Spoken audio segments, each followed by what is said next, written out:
来继续来看台南市棒球场，1931年落成启用，是南台湾第一座的棒球场。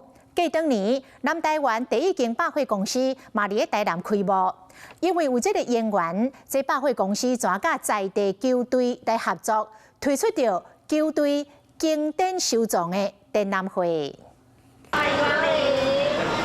台南在地球队吉祥物来阮甲莹莹出现伫百货公司内，热情地招呼人客买整理商品。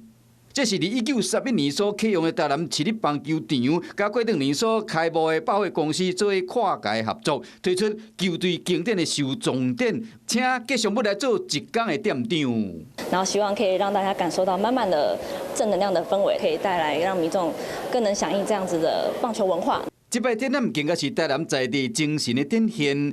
除了有球队历史，并且有珍贵的比赛记录甲经典的画面，来阮嘛展现画图的在地替球迷签名。